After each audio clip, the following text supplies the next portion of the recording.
the calculator to use the numerical derivative. I showed y'all yesterday a little bit of how to use it because we utilized it to graph the derivative of sine, and we figured out that that was cosine, everything. But today I wanted to show y'all how you can use it to evaluate a derivative at a specific value. But I also want to show you the limitations of it because it will lie and give you the wrong answer. So you have to be cautious because it will not work in all instances. So I'm going to show you how you can utilize the numerical derivative. So we already kind of know that the numerical derivative is in alpha window. It's number 3. Now I've got all these other things in here, but number 3 is numerical derivative.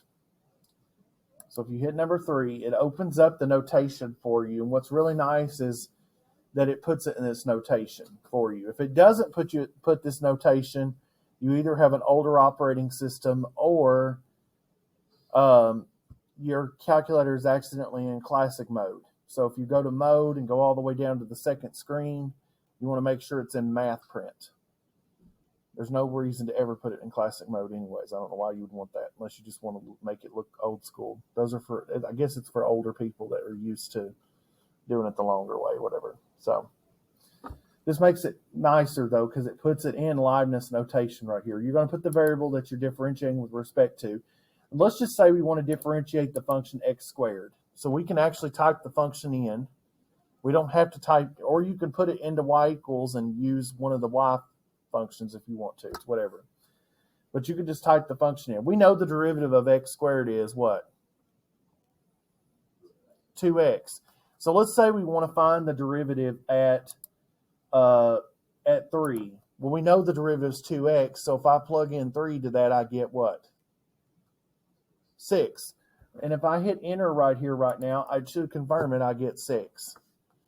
Okay, so if I want the derivative at a specific value of x, I can utilize the calculator here to do this. Now, I caution you, you also need to know how to do it still by hand to be able to do that, okay?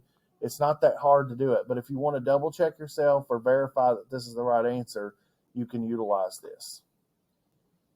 Okay?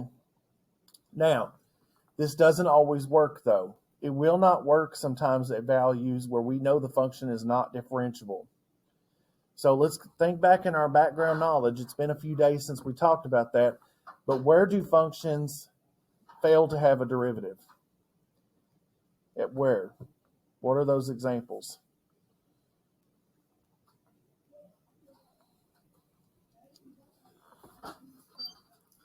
Give you just a moment to think about that. Where do functions fail to have a derivative?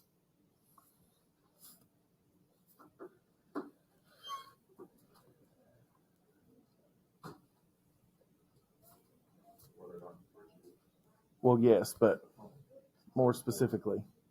What? Corners. Corners is one example.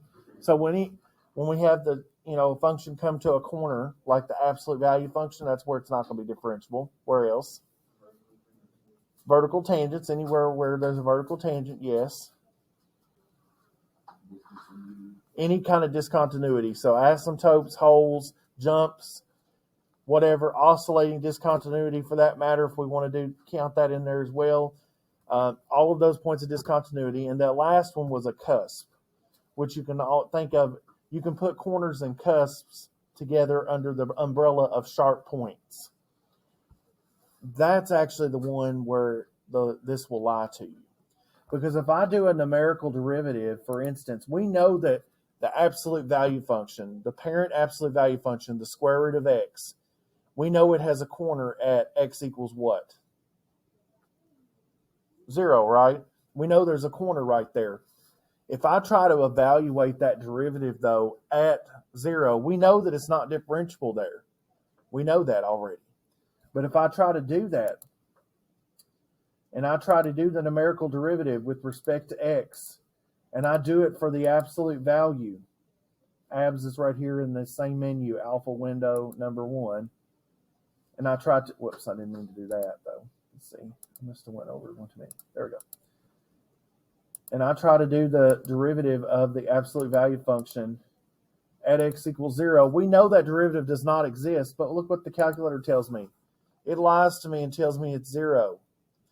The reason why is because of the way this calculator is doing this derivative. It's a limitation in the computing that the calculator is doing. It's using something called, it's using a limit definition, but it's kind of a weird limit definition. It's not one that we're used to. What it's doing is it's picking, instead of picking the point that we want the derivative at and picking an h value that's really close to 0, making h approach 0, like pick something just ever so slightly right above that. What the calculator does is actually picks a point slightly above and slightly below and calculates the derivative from that. And what it's doing is it's taking those 2 points really close to the cusp right there. If I graph this function just to get a visual of what it looks like, I need to turn off my plots and turn off the plot.